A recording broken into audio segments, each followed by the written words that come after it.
Good morning, vinyl community. Bradley here. Just have a few records to show you today, a couple recent purchases, and maybe if I have time, an older one that I bought a while back. It's a beautiful day. I'm having a beer. It's called First on the Moon beer. It is brewed by Moeller Brewing Company. It's to celebrate the, what is it, 50th anniversary of landing on the moon. Neil Armstrong grew up in Wapakoneta, Ohio, which is about 25 miles away. So they're going to have a big celebration like July 12th through the 21st of 2019. So I will probably make it over at least for a day or two, maybe, and do a little celebrating. So I will have to have another sip. Actually, it's called First on the Moon Pale Ale. Very tasty. Okay, the first album.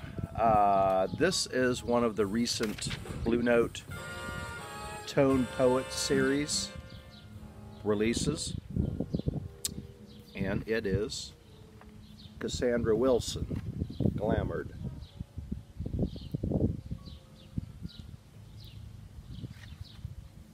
This is a very high gloss lamination, super package here. It's very slick. Can you hear the creak?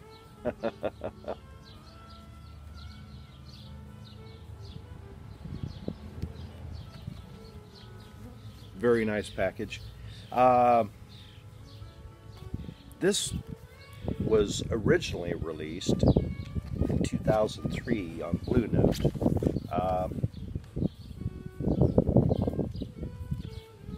Now this is a 2-record release. It's got like probably about an hour's worth of music. So as far as Cassandra Wilson, she recorded quite a few albums for Blue Note in the maybe 1990s and 2000s. She's probably released maybe around 20 albums, and a lot of them were on Blue Note. So this was the 14th release of her career. Cassandra Wilson, if you're not familiar with her, she has maybe what you would call earthy, husky, smoky vocals.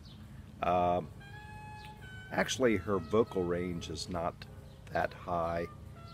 It's more of a jazzy blues type voice in the lower register, but it sounds excellent. Now on this album called Glamour, I will show it once again, maybe get a screenshot.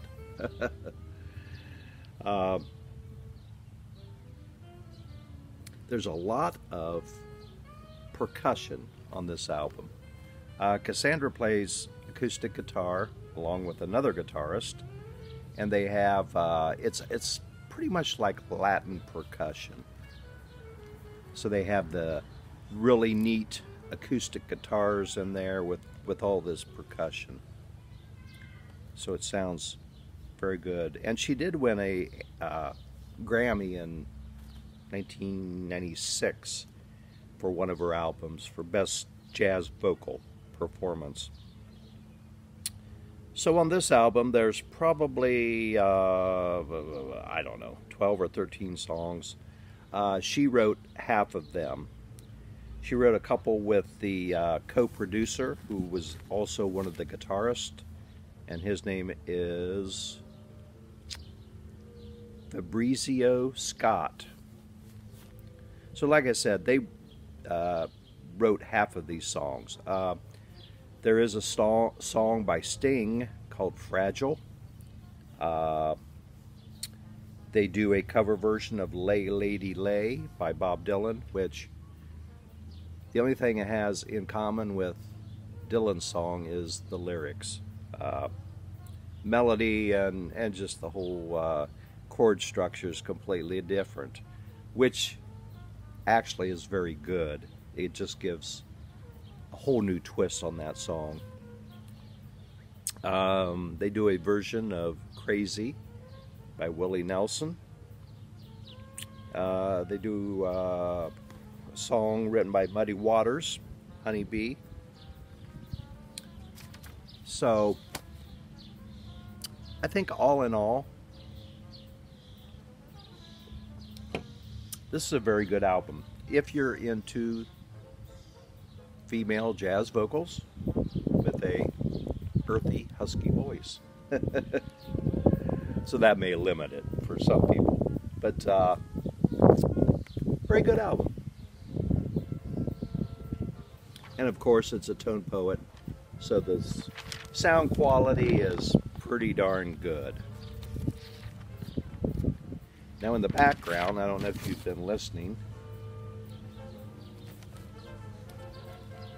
is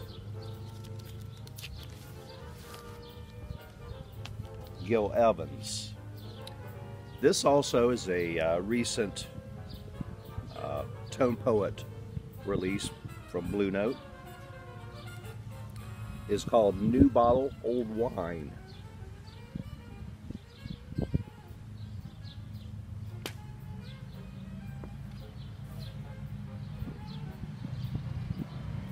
Now this is a more of a big band type orchestra, jazz orchestra.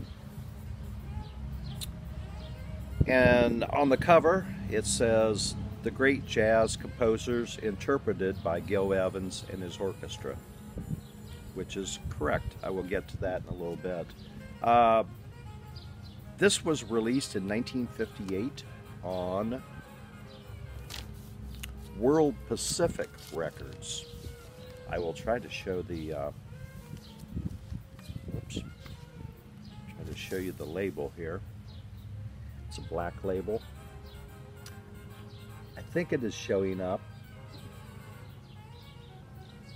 So you may say, well, if it was on World Pacific Records, is it doing on Blue Note? I think Liberty Records had bought out World Pacific, I don't know, in the 60s or 70s. And then, of course, Liberty bought out Blue Note. So they kind of got the category, or the catalog from World Pacific Records. Like I said, this is a big band orchestra record. A few years ago, I would not have bought this. I wasn't that familiar with these jazz orchestras, and frankly, I didn't want to investigate them. But I'm glad I did. I have got a few orchestra albums right now. Now, if you were to buy your first jazz orchestra album, I think I would highly recommend this one. Just the sound quality on this Tone Poet series it really shines on this album. Obviously it was recorded very well originally, and the Tone Poet treatment just really makes it that much better. Like I said, it's an orchestra album, so you pretty much usually have maybe, I don't know, maybe 12 to 15 musicians playing on these songs. Occasionally the musicians will change, but I will name a few of the musicians. Art Blakey plays drums on most of these songs. Philly Joe Jones, I think he plays drums on one of them. Paul Chambers from Miles Davis. Plays bass, and this kind of it features Cannonball Adderley. So Cannonball is apparent on most of these songs, and boy does he sound good. This was like a year before Miles Davis and Kind of Blue, and Cannonball, which he always sounded good, but he was sounding very good at this time. So I will name you some of these songs. They are classics written by classic jazz musicians. For example, the first song is St. Louis Blues by W.C. Handy. Then you have King Porter Stomp by Jelly Roll Morton. Willow Tree by Fats Waller. Struttin' with Some Barbecue by Louis Armstrong. Lester Leaps In by Lester Young. Roundabout Midnight by Thelonious Monk. Manteca by Dizzy Gillespie. And Bird Feathers by Charlie Parker. But these are performed with this orchestra.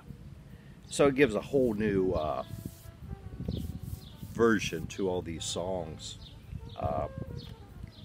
Sounds really good. Gil Evans, he was a Canadian, and he did a lot of orchestra arranging. He played piano. He made several albums with Miles Davis. Miles and him hit it off, and on some of Miles where he has orchestration, usually it will be Gil Evans. For example, Birth of the Cool, Sketches of Spain, that was Gil Evans. Miles Ahead, Porgy and Bess. So Gil Evans, he had quite a career. And actually, he made plans with Jimi Hendrix to record an album with Jimi and a big band. And they were going to do that. But you know what happened? Jimi ended up dying. So there is the back of this album. Liner notes by Woody Woodward. Woody Woodward. He used to play shortstop for the Reds. Oh, probably not the same one. Okay. So if you ever wanted to purchase a jazz orchestra album, like I said, I would very highly recommend this album. I've been listening to it a lot. I bought it from Amazon, and with that, they give you like a download on your portable device. So I've been listening to that a lot. Okay, next album and last. This is kind of an odd thing. I bought it, it was at a antique store. It is, oh, I have to take it all apart. Okay, I will show you the cover. It's called whatever, I Gigante Del Jazz, Italian. This was put out by a company, Italian company called Armando Cercio Editore, which is a publishing company. Maybe able to see a sticker. It says printed and manufactured in Italy. So the deal with this is, and it's kind of flimsy. It's a very flimsy gatefold, and the album will slide right in the middle there.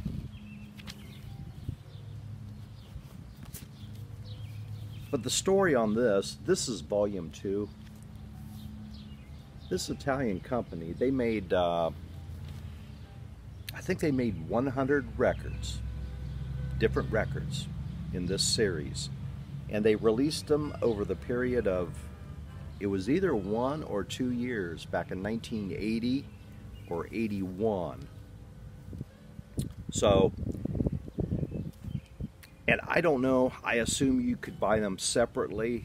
I do know they sold kind of like box cases where you could put like 10 of these in the little slide-in box to hold your collection. So you would buy 10 of those empty boxes or whatever to store your records.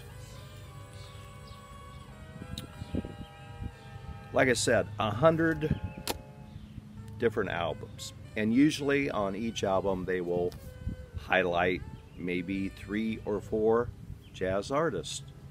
And I think, I'm not totally sure, but I think almost all of these, or a great percentage, were live performances. For example, a lot of these came from Newport Jazz Festivals recordings. Now the only problem with these is that you do not know where the recordings come from. They just do not go into detail. And even in the gatefold, it does have liner notes, but it does not describe where they were recorded. And on this one, the liner notes are in Italian, so does not do me any good. And like I said, for example, this one has Sarah Vaughan, Charlie Mingus, Miles Davis, and Dizzy Gillespie. So it's got a version of Milestone by the Miles Davis Quintet. And these recordings are, like I said, they are live, taken at, a lot of them taken at jazz festivals. The ones on this particular one they're okay. I mean, you know, if you got a decent sounding system, it's going to sound pretty good. I mean, you know, they were live recordings at a jazz festival. So, but on their, like I said, they have 100 albums. I will just tell you a few examples here. Like Volume 10 has Coleman Hawkins, Stan Getz, Don Byas, whatever. Volume 14 has Billie Holiday, Lester Young, Charlie Parker, Art Tatum. And as I go down the list of these 100 albums, you will find just about every possible jazz musician from the 50s and 60s playing on here. Now the West Coast musicians are a little underrepresented in these albums, but the rest of the like Volume 44 has Art Blakey, Freddie Hubbard, Horace Silver, Max Roach. And these, usually they have one recording for each of these people. They're not all together playing. Just, and you can find these in maybe thrift stores or something.